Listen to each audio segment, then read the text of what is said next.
जब भी साहस, क्रांति और बलिदान की बात होती है तो एक नाम, एक चेहरा जहन में सबसे पहले आता है। एक ऐसा नाम जिसे भारत के सबसे सम्मानित स्वतंत्रता सेनानियों में गिना जाता है, भगत सिंह। आज हम उन्हीं की कहानी को करीब से जानने वाले हैं। सिर्फ 23 साल, ये वो उम्र थी जब ब्रिटिश हुकूमत ने उन्हें फांसी पर चढ़ा दिया था। ये एक छोटा सा नंबर उनकी पूरी कहानी की, उनकी असाधारण कहानी की गंभीरता को एक झटके में सामने रख देता है। उनका मानना था जिंदगी लंबी नहीं, बड़ी होनी चाहिए।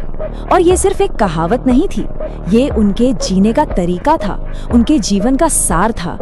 उन्होंने वाकई अपनी छोटी सी जिंदगी को इतना बड़ा, इतना प्रभावशाली बना दिया कि उनकी विरासत आज भी हमारे बीच जिंदा है। तो सवाल यही उठता है कि आखिर कैसे एक 23 साल का नौजवान भारत के महानतम हीरोज में से एक बन गया? क्या थी उनकी कहानी? चलिए उनके इस अविश्वसनीय सफर में हम साथ चलते हैं। तो पहला हिस्सा है 23 साल की उम्र में शहादत। अजीब लगता है ना कहानी की शुरुआत अंत से करना, पर उनकी कहानी को समझने के लिए ये जरूरी है। उनके जीवन के उसी नाटकीय अंत से शुरू करते हैं जिसने उनकी अमर विरासत की नींव रखी। तारीख थी 23 मार्च 1931। भगत सिंह, राजगुरु और सुखदेव, इन तीनों को फांसी दे दी गई। लेकिन ये कोई आम सजा नहीं थी। इसे तय तारीख से एक दिन पहले एकदम गुपचुप तरीके से अंजाम दिया गया। क्यों? क्योंकि ब्रिटिश सरकार जनता के गुस्से से, उनके आक्रोश से बुरी तरह डरी हुई थी। उन्हें खौफ था कि अगर लोगों को पता चला तो विरोध इतना बड़ा होगा कि उन्हें यह सजा टालनी पड़ जाएगी। अब चलते हैं दूसरे हिस्से पर, क्रांति की चिंगारी। तो ये तो था अंत, लेकिन इस कहानी की शुरुआत कहाँ से हुई? चलिए अब समय में थोड़ा पीछे चलते हैं और ये समझते हैं कि वो कौन सी घटनाएं थीं, वो क्या वजह थी जिन्होंने एक मासूम से लड़के के दिल में क्रांति की आग जला दी।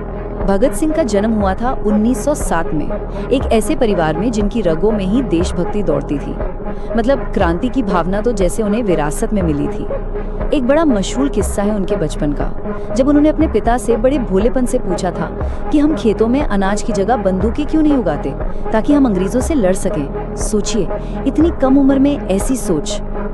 और फिर आया साल 1919 और वो तारीख थी 13 अप्रैल, जलियांवाला बाग हत्याकांड। भारतीय इतिहास का एक ऐसा काला दिन जिसे कभी भुलाया नहीं जा सकता।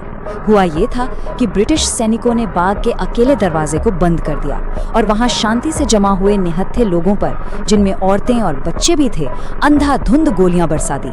इस नरसंहार ने, इस वहशियाना हरकत ने पूरे देश को अंदर तक हिलाकर रख दिया। उस वक्त भगत सिंह सिर्फ 12 साल के थे। इस खबर का उन पर इतना गहरा असर हुआ कि वो स्कूल से बंक मारकर पैदल ही उस जगह पर पहुंच गए। वहां उन्होंने उन शहीदों के खून से सनी मिट्टी उठाई, उसे एक छोटी सी शीशी में भरा और कहते हैं कि उसी मिट्टी की कसम खाई कि वो इस जुल्म का, इस अन्याय का बदला जरूर लेंगे। असल में यहीं से उनके क्रांतिकारी जीवन का सफर शुरू हुआ। अब आते हैं तीसरे हिस्से पर, विचारों की शक्ति। देखिए, भगत सिंह को अक्सर सिर्फ एक जोशीले बागी के तौर पर देखा जाता है, लेकिन वो उससे कहीं ज्यादा थे। वो एक बहुत गहरे विचारक थे, एक इंटेलेक्चुअल थे। तो चलिए अब ये देखते हैं कि उनके विचारों ने उनके एक्शन को, उनके कामों को कैसे शक्ल दी। शुरुआत में भगत सिंह भी महात्मा गांधी के अहिंसक आंदोलन, नॉन कोऑपरेशन मूवमेंट से बहुत प्रभावित थे। लेकिन फिर 1922 में चौरी चौरा की घटना हुई। उस एक हिंसक घटना के बाद जब गांधी जी ने अचानक पूरा आंदोलन वापस ले लिया, तो भगत सिंह जैसे हजारों नौजवानों को बहुत बड़ा झटका लगा। उनका मोह भंग हो गया। उन्हें लगने लगा कि शायद सिर्फ अहिंसा के रास्ते पर चलकर आजादी हासिल नहीं की जा सकती। और यही उनके जीवन का सबसे बड़ा वैचारिक टर्निंग पॉइंट था। इसके बाद कॉलेज में उन्होंने पढ़ना शुरू किया। बहुत पढ़ा, खासकर यूरोप के क्रांतिकारियों और समाजवादी विचारकों को। वो सिर्फ पढ़ नहीं रहे थे, बल्कि विचारों को जमीन पर उतार भी रहे थे। उन्होंने नौजवान भारत सभा जैसा संगठन बनाया ताकि देश के युवाओं तक क्रांति और समाजवाद की सोच को पहुंचा सके। और फिर चंद्रशेखर आजाद जैसे क्रांतिकारियों के साथ मिलकर उन्होंने हिंदुस्तान सोशलिस्ट रिपब्लिकन एसोसिएशन यानी HSRA की नींव रखी, जिसका एक ही मकसद था, भारत में एक समाजवादी गणराज्य की स्थापना। चौथा हिस्सा, साम्राज्य के खिलाफ सीधी टक्कर। अब हम बात करेंगे उन दो बड़ी घटनाओं की जिन्होंने सच में ब्रिटिश साम्राज्य की नींव हिला दी और भगत सिंह का नाम पूरे देश के घर घर तक पहुंचा दिया। बात है 1928 की। पूरे भारत में साइमन कमीशन का विरोध हो रहा था। लाहौर में भी एक ऐसा ही प्रदर्शन चल रहा था जिसे लीड कर रहे थे पंजाब के सबसे बड़े और सम्मानित नेताओं में से एक लाला लाजपत राय। वो एक शांतिपूर्ण प्रदर्शन था, लेकिन पुलिस ने उन पर और बाकी लोगों पर बेरहमी से लाठियां बरसाईं। इन चोटों की वजह से कुछ ही दिनों में लाला जी की मौत हो गई। इस घटना ने भगत सिंह और उनके साथियों के दिलों में बदले की आग जला दी। तो क्रांतिकारियों ने बदला लेने की ठानी। उन्होंने उस पुलिस सुपरिंटेंडेंट जेम्स स्कॉट को मारने का प्लान बनाया जिसने लाठी चार्ज का आदेश दिया था। लेकिन एक गलती हो गई। पहचान में चूक होने की वजह से उनके हाथों जेम्स स्कॉट की जगह एक दूसरा पुलिस ऑफिसर जॉन सॉन्डर्स मारा गया। और इसके बाद हुई वो घटना जो इतिहास में दर्ज हो गई, सेंट्रल असेंबली में बम धमाका। लेकिन रुकिए, इसका मकसद किसी को मारना या चोट पहुंचाना बिल्कुल नहीं था। उन्होंने बहुत ही कम पावर वाले बम असेंबली के उस हिस्से में फेंके जहां कोई नहीं बैठा था। उनका संदेश साफ था, जैसा उन्होंने खुद कहा, बहरों को सुनाने के लिए धमाके की जरूरत होती है। असल प्लान तो गिरफ्तारी देना था, ताकि अदालत की कार्यवाही को अपनी आवाज, अपनी विचारधारा पूरे देश तक पहुंचाने का एक मंच बनाया जा सके। इसीलिए वो भागे नहीं, वही खड़े रहकर इनकलाब जिंदाबाद के नारे लगाते रहे। और अब आखिरी हिस्सा, एक आवाज जो हमेशा गूंजती है। जेल की सलाखों के पीछे भगत सिंह ने अपने विरोध का, अपनी लड़ाई का आखिरी और शायद सबसे शक्तिशाली अध्याय लिखा। एक ऐसा अध्याय जिसने उनकी विरासत को हमेशा हमेशा के लिए अमर कर दिया। 116 दिन।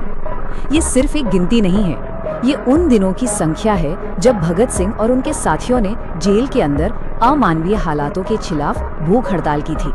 ये इतिहास की सबसे लंबी भूख हड़तालों में से एक मानी जाती है। और ये हड़ताल उन्होंने अपने लिए नहीं की थी, ये सभी राजनीतिक कैदियों के हक की लड़ाई थी। उनकी मांगें बहुत सीधी सादी, बहुत बुनियादी थी। वो क्या मांग रहे थे? यही कि भारतीय और यूरोपीय कैदियों को एक जैसा खाना मिले, उन्हें पढ़ने के लिए किताबें और अखबार दिए जाएं और उनसे जबरदस्ती मजदूरी न करवाई जाए। ये असल में कैदियों के मानवाधिकारों की लड़ाई थी।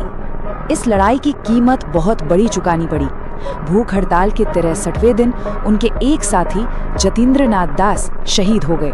उनकी शहादत ने पूरे देश में एक लहर पैदा कर दी। जनता का दबाव इतना ज्यादा बढ़ गया कि आखिरकार ब्रिटिश सरकार को झुकना ही पड़ा। उन्होंने कैदियों की लगभग सारी मांगें मान ली। ये एक बलिदान से जन्मी जीत थी। भगत सिंह ने कहा था, वे मुझे मार सकते हैं लेकिन मेरे विचारों को नहीं मार सकते। वे मेरे शरीर को कुचल सकते हैं लेकिन मेरी आत्मा को नहीं कुचल पाएंगे। ये शब्द उनके अटूट विश्वास को दिखाते हैं। वो अच्छी तरह जानते थे कि शरीर तो खत्म हो सकता है, पर विचार कभी नहीं मरते।